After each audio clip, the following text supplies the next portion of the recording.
नमस्कार दोस्तों, स्वागत है आप सभी का आपके अपने YouTube चैनल में जिसका नाम है बोर्ड परीक्षा। आज हम लोग बात करेंगे कक्षा 10 के NCERT बेस्ड मैथमेटिक्स के बुक के सोल्यूशन की। राइटर का नाम है डॉक्टर मनोहर और एक्सरसाइज चल रही है 13E। आपको बताना चाहते हैं कि एक्सरसाइज 13 पृष्ठीय क्षेत्रफल और आयतन से रिलेटेड है। तो यहाँ पर हमने लिखा सबसे पहले एक्सरसाइज 13E और अध्याय का नाम नोट किया, पृष्ठीय क्षेत्रफल एवं आयतन।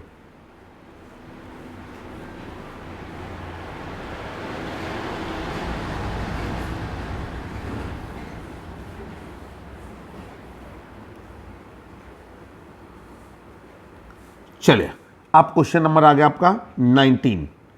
देखिए सवाल क्या कह रहा है कि व्यास 3 मिलीमीटर वाले तांबे के एक तार को 12 सेंटीमीटर लंबे और 10 सेंटीमीटर व्यास वाले बेलन पर इस प्रकार लपेटा जाता है कि यह बेलन के वक्र पृष्ठ को पूर्णतया ढक लेता है। तार की लंबाई और द्रव्यमान ज्ञात कीजिए, यह मानते हुए कि तांबे का घनत्व 8.88 ग्राम प्रति घन सेंटीमीटर है। सवाल आपके सामने आ गया है। हम लोग सबसे पहले नोट करेंगे तार का व्यास, और वो दिया गया है 3 मिलीमीटर। अन्य सारे जो प्रयोजन हैं वो हमको दिए गए हैं किसमें, वो हमको दिए गए हैं सेंटीमीटर में। तो हम सबसे पहले मिलीमीटर को सेंटीमीटर में बदलेंगे। तो यहाँ पर लिखेंगे तार का व्यास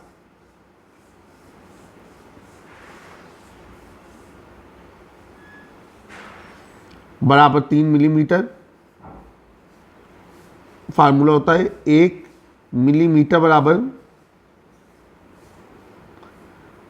1/10 सेंटीमीटर।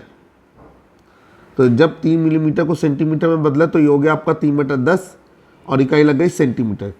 अब हम इसी को कह सकते हैं 0.3 सेंटीमीटर। अब आगे चलेंगे।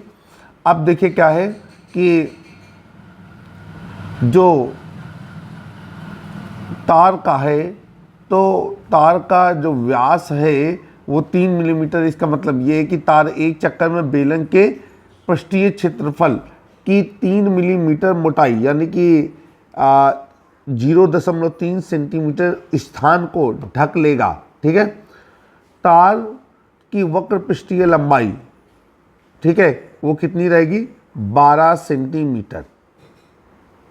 ठीक है, क्योंकि 12 सेंटीमीटर जो है वो हमको दिया गया है बेलन की लंबाई। ठीक है। तो यहाँ पर हम लोग सबसे पहले लिखेंगे कि चूंकि तार एक चक्कर में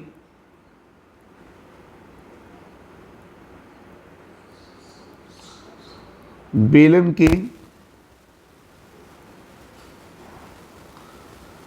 0.3 सेंटीमीटर स्थान को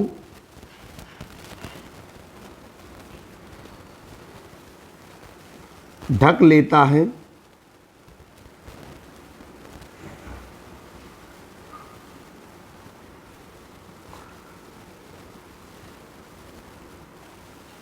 ठीक है। यहां पर लिखेंगे इसलिए तार की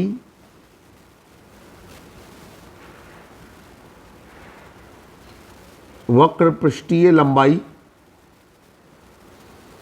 बराबर बेलन की लंबाई, और वो दी गई है 12 सेंटीमीटर। ठीक है। अब देखिए हम ये मान लेते हैं कि तार को बेलन में स्मॉल n बार लपेटा जा रहा है। ठीक। तो यहाँ पर लिखेंगे माना तार को बेलन में स्मॉल n बार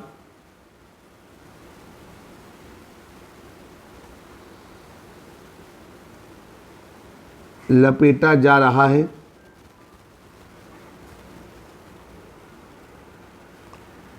इसलिए फेरों की संख्या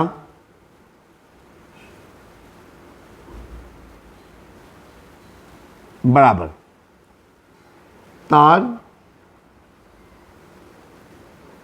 की वक्र पृष्ठीय लंबाई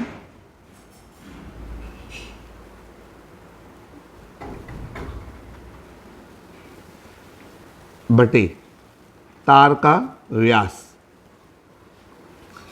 और जो तार की वक्र पृष्ठीय लंबाई है वो है हमारी 12। तार का व्यास है 0.3, ये दशमलव हटा ऊपर 0 आ जाएगा, 3 चौको 12, तो ये हो गया हमारा 40 फेरे। तो इसका मतलब ये है कि 40 बार में जो है तार हमारा वो पूरा का पूरा बेलन को ढक देगा, लपेट देगा। अब यहाँ पर हम लोग निकालते हैं, एक आंसर तो हमारा ये आ गया। अब हमसे कहा जा रहा है कि यह आंसर नहीं है, हमसे कहा जा रहा है कि तार की लंबाई और तार का द्रव्यमान ज्ञात कीजिए। तो यहाँ पर हो जाएगा, क्योंकि तार की त्रिज्या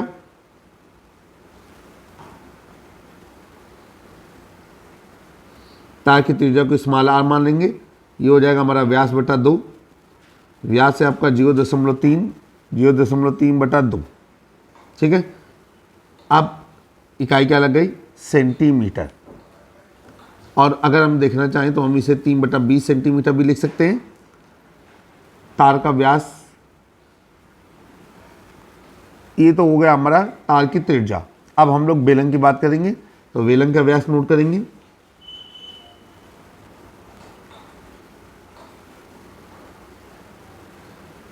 बेलन का व्यास दिया गया है 10 सेंटीमीटर। यहां से बेलन की त्रिज्या निकालेंगे, तो लिख दिया आपका बेलन की त्रिज्या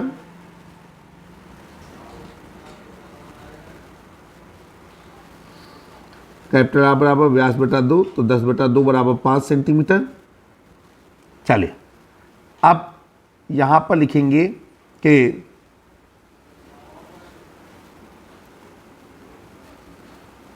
बेलन में एक बार लपेटने के लिए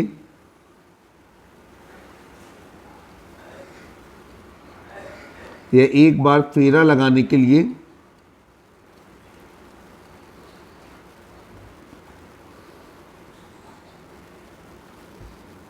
तार की लंबाई बराबर बेलन की परिधि,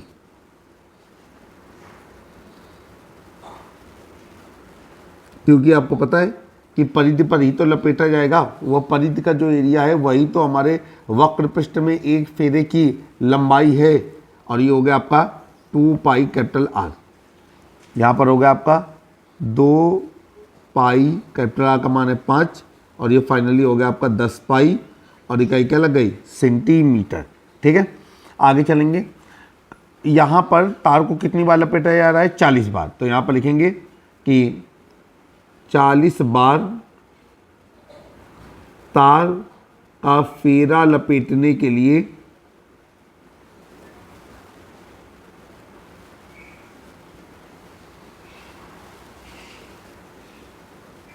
तार की अभीष्ट लंबाई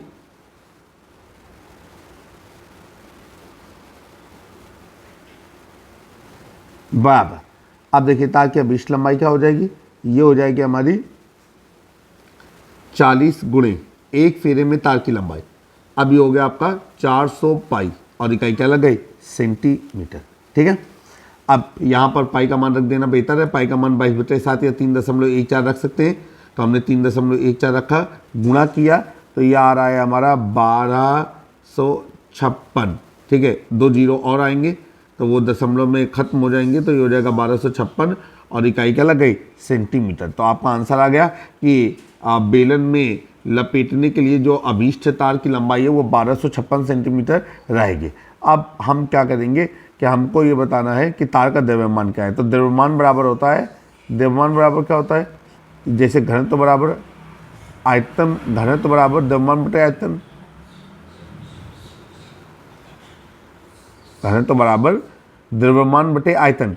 ऐसे ही हम लोग घनत्व का फार्मूला लगाते हुए तार का द्रव्यमान कैलकुलेट कर लेंगे। तो यहाँ पर हो जाएगा आपका कि तार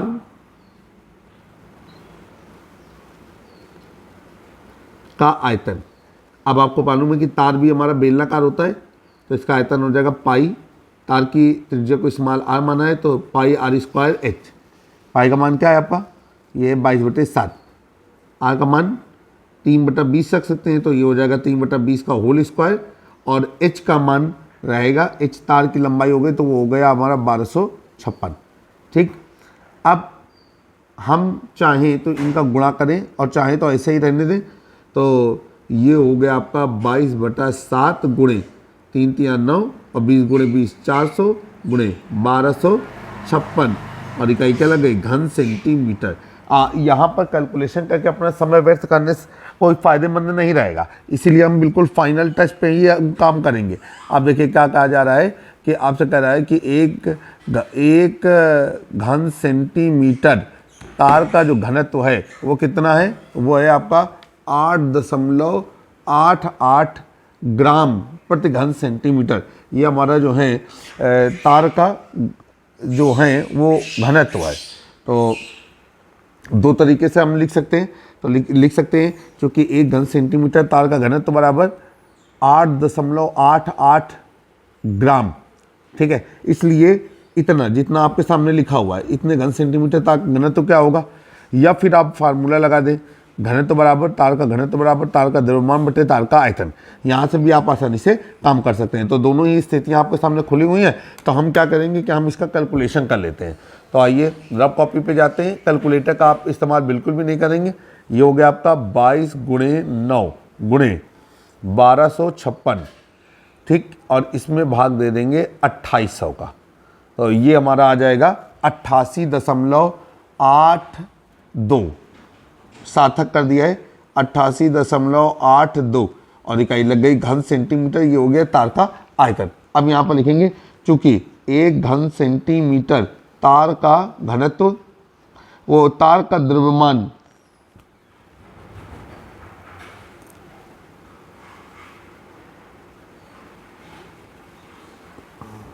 बेहतर हमारे लिए वही फार्मूला रहेगा। शायद कुछ हम कंफ्यूज हुए थे। यहाँ से अगर हम एक घन सेंटीमीटर तार का घनत्व रखेंगे तो वो हमें घनत्व ही प्राप्त होगा, जबकि हमें निकालना है द्रव्यमान। तो हम एक घन सेंटीमीटर वाला अभी जो कॉन्सेप्ट बताया था कि घन सेंटीमीटर तार का घनत्व बराबर 8.88 ग्राम, तो इसलिए 88.82 घन सेंटीमीटर तार का घनत्व बराबर, तो वो हम घनत्व ही प्राप्त कर सकेंगे, हम आयतन नहीं प्राप्त कर सके, हम द्रव्यमान नहीं प्राप्त कर सकेंगे। तो आइए यहाँ पर हम लोग फार्मूला लगाते हैं। चूंकि घनत्व बराबर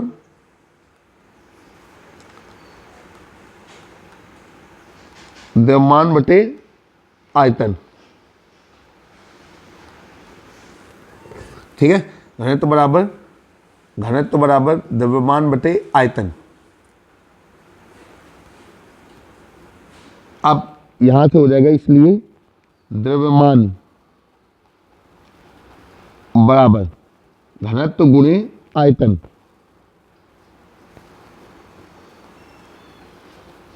घनत्व कितना है तो आपको मालूम है, यहाँ पर हम लोग नोट करेंगे। चूंकि एक घन सेंटीमीटर तांबे के तार का घनत्व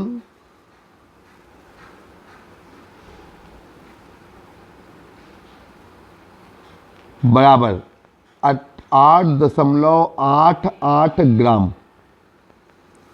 ठीक। अभी हो जाएगा आपका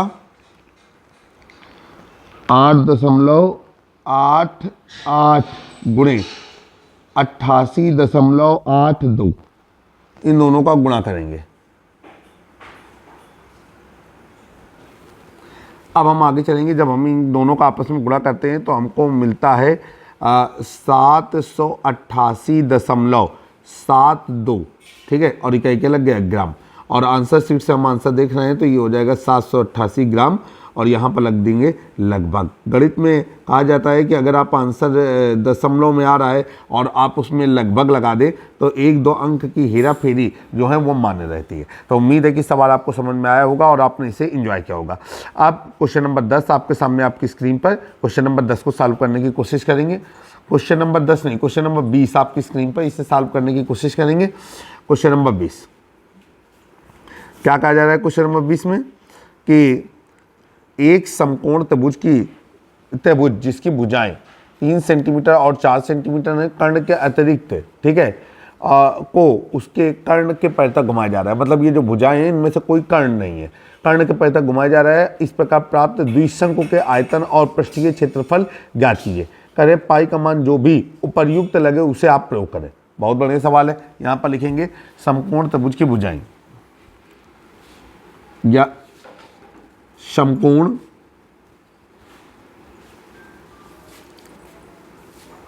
त्रिभुज में पहली भुजा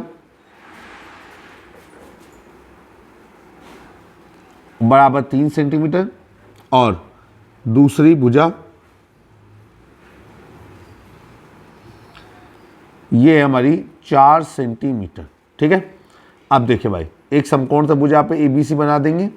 तो एक समकोण त्रिभुज रखा, तो कुछ इस तरीके से हम समकोण त्रिभुज रखेंगे।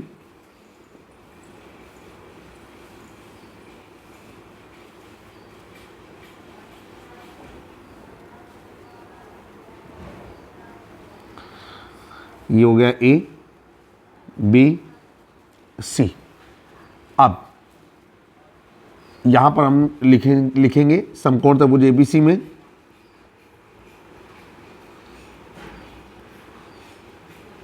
ये जो शीर्ष कोण है वो 90 डिग्री हमने माना, कोण A बराबर 90 डिग्री।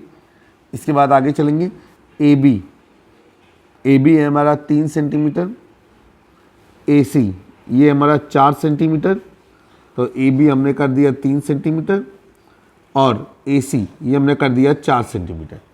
अब यहाँ पर क्या है कि इसको जो है हम घुमाएंगे। अब जब इसको घुमाएंगे तो कुछ इस तरीके की आकृति जो है बन करके तैयार होगी। द्विसंकीय आकृति बन करके तैयार हो जाएगी। आर्ट हमारी थोड़ी कमज़ोर है, फिर भी एक प्रयास है कि सही तरीके से आपको समझा सकें। ठीक है, अब यहाँ पर है हमारा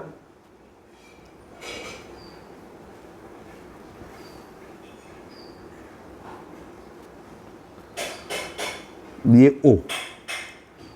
अब यहाँ पर सबसे पहले हम लोग निकालते हैं पाइथागोरस प्रमेय से।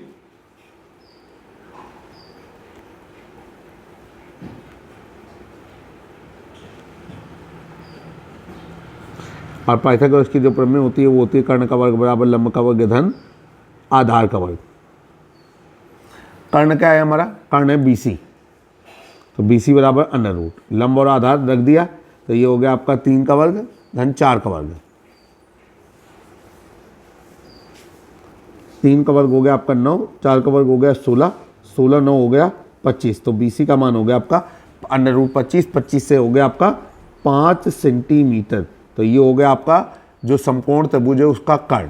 अब देखिए क्या है, दूसरा शंकु कर्ण के पैर तक घुमाकर बनाया गया है। ठीक है, और जिसका जो आधार है वो हमारा AA डैश रहेगा। चित्र में AA डैश आपको नजर आ रहा है। तो इस प्रकार दो शंकु, एक शंकु ABC और एक शंकु ABC और एक शंकु नहीं, एक शंकु है AB और A डैश और दूसरा शंकु है AC और A डैश। चित्र देखिएगा, ठीक है, चित्र देख करके ही हम आगे का जो भी वाक्य हैं वो सब बोलेंगे। यहां पर लिखते हैं कि आपका कि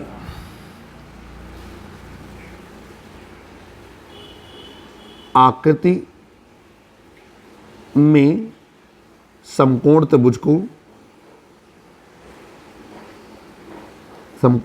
ABC को कर्ण के पैर तक घुमाने पर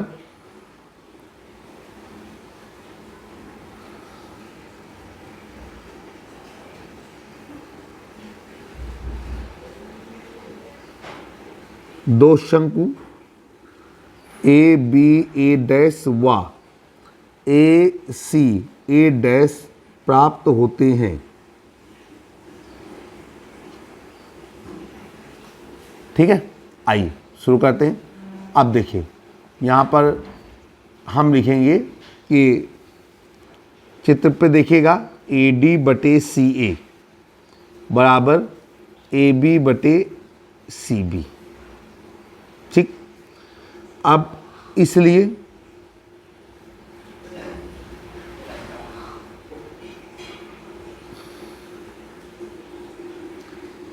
पहले लिखेंगे चूंकि त्रिभुज ए डी बी समरूप त्रिभुज सी ए बी।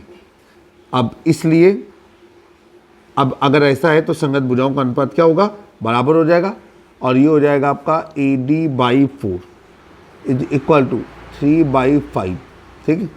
और नीचे हो जाएगा आपका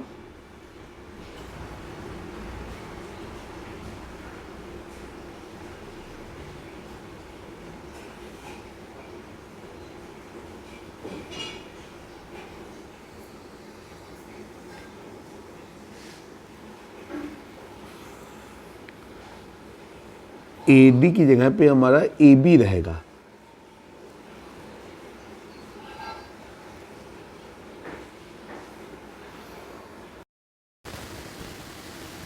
तो अब ये स्टेप आप देखेंगे कि हमने यहाँ पर ए डी की वैल्यू कैलकुलेट कर दी।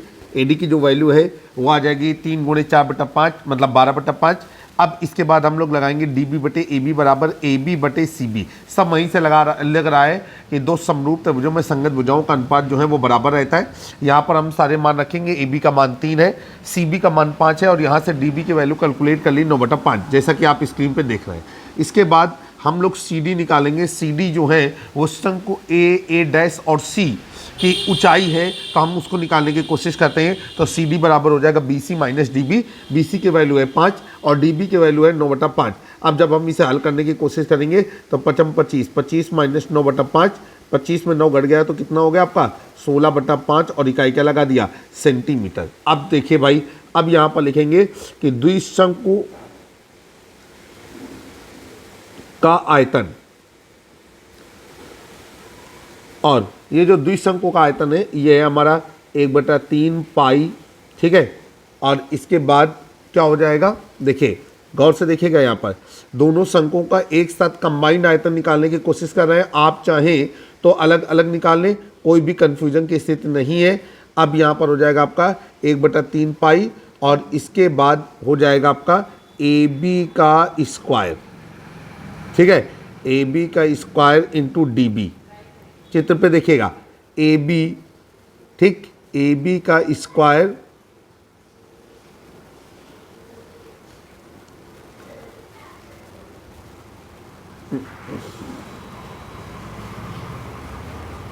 ए बी नहीं, ए डी का स्क्वायर इंटू डी बी, ठीक है। अब ये हो जाएगा प्लस 1/3 पाई, और अब इधर क्या हो जाएगा आपका, ये हो जाएगा आपका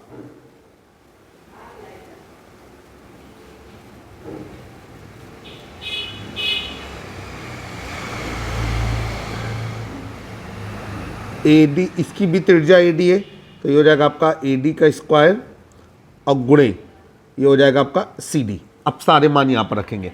आप चाहते तो दोनों शंकुओं के आयतन को अलग अलग निकालते और इसके बाद उनको जोड़ देते, तो द्विशंकाकार आकृति जो आपकी निर्मित हुई है समकोण त्रिभुज को कर्ण के पय तक घुमाने से, उसका आप आयतन कैलकुलेट कर पाते। अब ये हो जाएगा आपका 1/3 पाई, मान रख देंगे तो ये हो जाएगा आपका 12/5 का होल स्क्वायर, गुणे डी बी का मान हो जाएगा आपका 9/5, और ये हो जाएगा प्लस 1/3 पाई, और ये फिर हो जाएगा 12/5 का होल स्क्वायर, गुणे सी डी का मान है 16/5।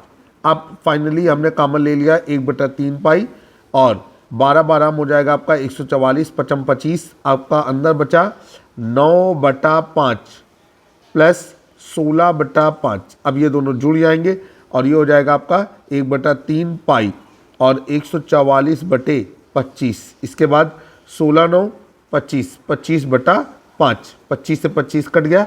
इसके बाद और हम आगे हल करने की कोशिश करेंगे, तो ये हो जाएगा 1/3 गुणे पाई का मान हो जाएगा 3.14 गुणे 144, ठीक है।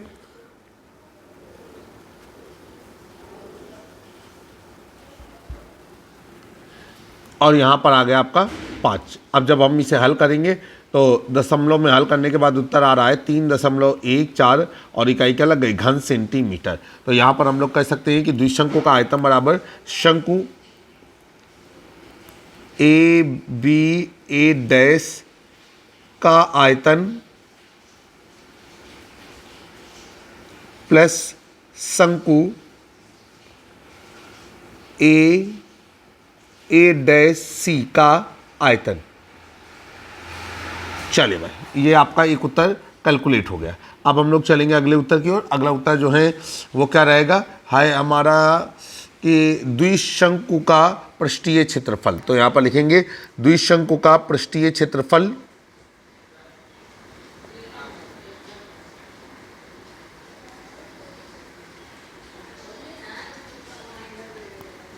बराबर, और ये हो जाएगा आपका, पहले का हो जाएगा पाई आर एल, तो पाई गुणे या फिर ऐसे लिख दें तो ज़्यादा बेहतर रहेगा। तो यहाँ पर लिखा कि शंकु ए डैश बी का वक्र पृष्ठ प्लस शंकु ए डैश सी का वक्र पृष्ठ। अब जो शंकु का वक्र पृष्ठ होता है वो होता है पाई आर एल। तो ये हो गया आपका पाई, और आर की वैल्यू है आपकी ए डी, और एल का मान है आपका ए बी, प्लस पाई, ये हो जाएगा आपका ए डी गुणे ये हो जाएगा ए सी। अब सब मान यहाँ पर रखते हैं, तो हो गया आपका पाई, ए डी का मान है आपका 12/5 और गुणे 3, प्लस पाई, और ए डी की वैल्यू है हमारी 12/5 और गुणे ए सी की वैल्यू है 4।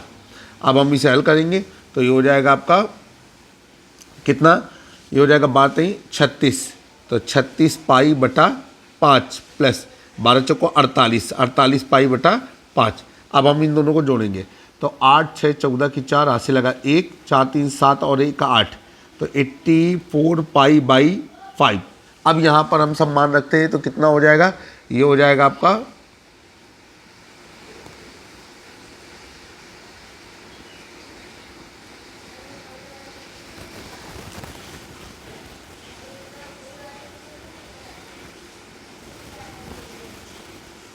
यहाँ पर हम जब इसे हल करेंगे तो ये आ जाएगा 84 में हम 3.14 का गुणा करेंगे और भाग दे देंगे 5 का।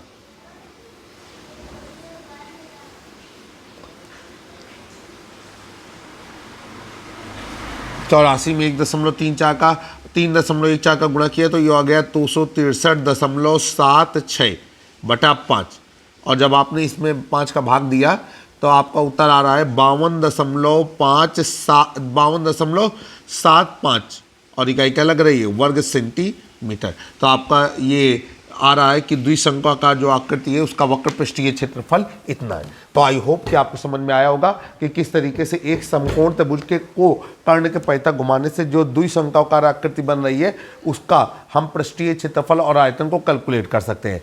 जब किसी समकोण त्रिभुज को उसके कर्ण के पैंतक घुमाया जाता है तो आपको बताना चाहते हैं कि एक द्विशंकाकार आकृति निर्मित होती है जिसमें आपको वक्र पृष्ठ और आयतन निकालने के लिए त्रिज्या और तिर्यक ऊंचाई होना जरूरी रहता है। तिर्यक ऊंचाई तो वहां पर एक तरीके से दी गई थी जो समकोण त्रिभुज की भुजाओं 3 सेंटीमीटर और 4 सेंटीमीटर के रूप में थी। पाइथागोरस प्रमेय का इस्तेमाल करते हुए हमने उसका कर्ण निकाला। और सबसे बड़ी बात होती है कि इस तरीके के सवाल जब भी आएंगे, लॉन्ग में आएंगे, चित्र बनाना आपको आना चाहिए। जल्द ही एक नए वीडियो में फिर से मुलाकात करेंगे, तब तक के लिए जुड़े रहें आप अपने YouTube चैनल से जिसका नाम है बोर्ड परीक्षा। जय हिंद, जय भारत।